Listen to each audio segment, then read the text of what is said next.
नमस्ते, हमेशा खुश रहो बिटिया। My name is JVN Manisha Singh, Assistant Professor in Faculty of Agriculture and Veterinary Sciences in Jyoti Vidyapeeth Women's University, Jaipur. Today I am teaching you sources of finance in entrepreneurship portfolio. Now let's start the topic, sources of finance.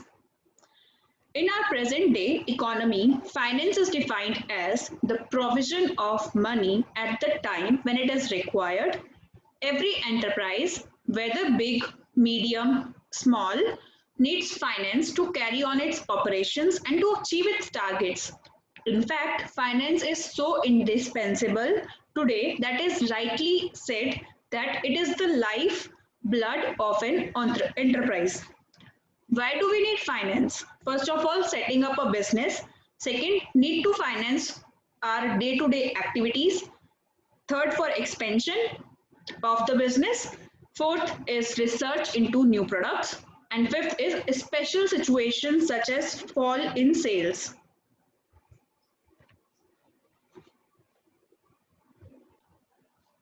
The various sources of finance available to business may be classified as external sources and internal sources. External sources are outside of the firm. They are used extensively for collecting initial capital.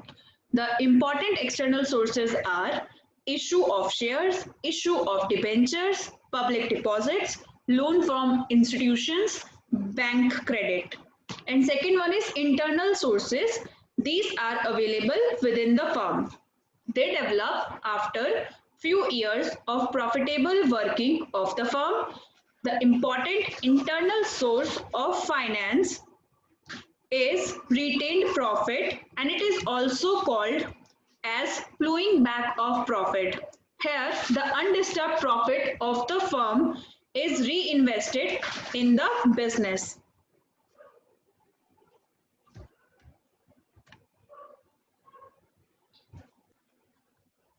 The external source and internal source may be further classified as long-term source and short-term source.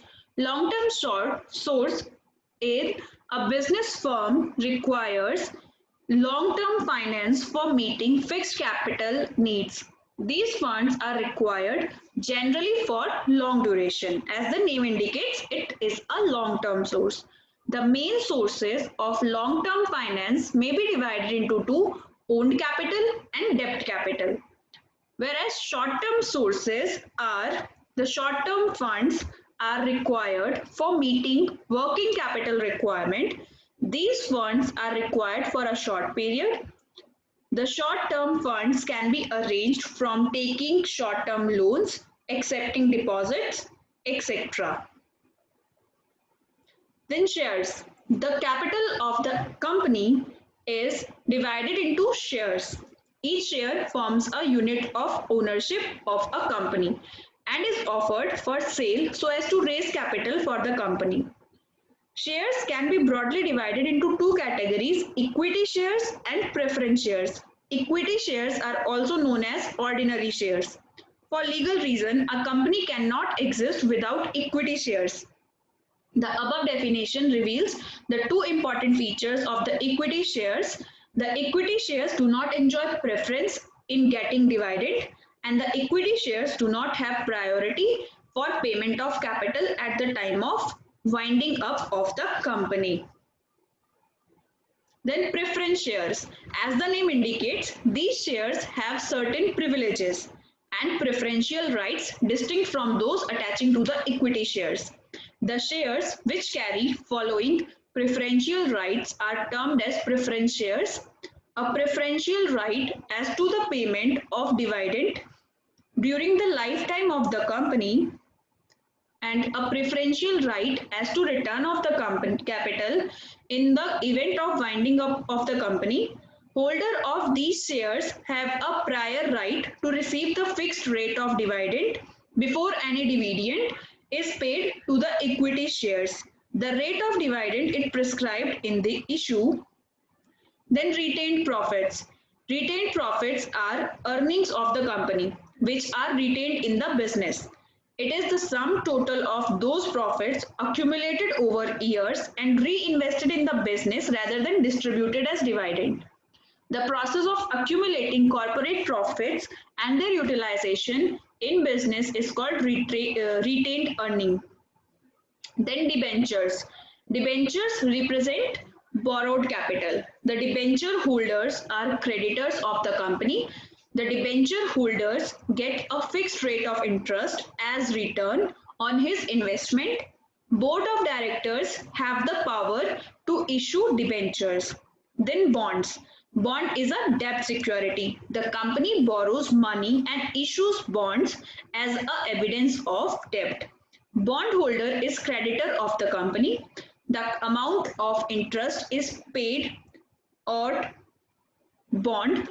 It is fixed charge and must be paid even profit is not available. All bonds have the maturity date and is paid off in cash at a certain date in future. Since they ex creditors and non-owners, they are not entitled to participate in general meeting. Then public deposits.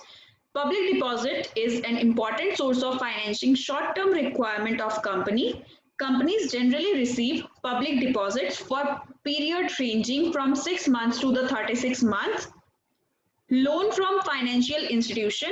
First industrial policy was declared in 1948 for rapid industrial development in the country. The government of India established special financial institutions for providing industrial finance. There are 12 financial institutions at the national level and 46 at the state level. These institutions provide medium and long-term finance. The assistance of these institutions has become important for new companies as well as going concerns. The following chart will give a brief idea about the network of all India financial institutions. These are classified into the 4 categories. First is development banks. These includes IDBI, IFCI and ICICI and IRBI banks. Then financial institutions are RCTC, TDICI, TFCI, and investment institutions is LIC, UTI, GIC, and state level institutions are the SFC, SIDC, and SIDBI. Then developmental banks. These are the full forms of these banks, which is in the previous chart. Then loans from commercial banks. Commercial banks play an important role in providing short-term finance. Now banks have become primary source of financing working capital of business organizations. In India, primary source of financing working capital are bank credit and trade credit. Trade credits is no business can be run without credit. It is considered as soul of business. Trade credit financing is common to all businesses. It is a short-term financing to business, manufacturers, wholesalers, and suppliers of goods or materials are called trade creditors. They sell tangible goods to other business concerns on the basis of future payment, that is deferred payment. Credit is extended by these business concerns with an intention to increase their sales. These business firms extend credit also because of the custom that has been built up over time. Such credit is not cash loan. It results from a sale of goods or services which have to be paid some time after the sale takes place. In short, trade credit is said to be granted when goods are delivered by the supplier to a customer in advance of payment. Then discounting of bill of exchange. Discounting of bill is relatively of recent origin in India. Reserve Bank of India has introduced new bill market scheme in 1970. According to this, bank credit is being available through discounting of bill by banks. In short, under this scheme, RBI has considered use of bill as an instrument of credit. Hope you all are satisfied with this session. This session is powered by Digital Version 2.0 Jyoti Vidyapeeth Women's University Jaipur. If you have any query, please mention it in a comment box. I will resolve them whenever we have a live session. Thank you so much for watching this video.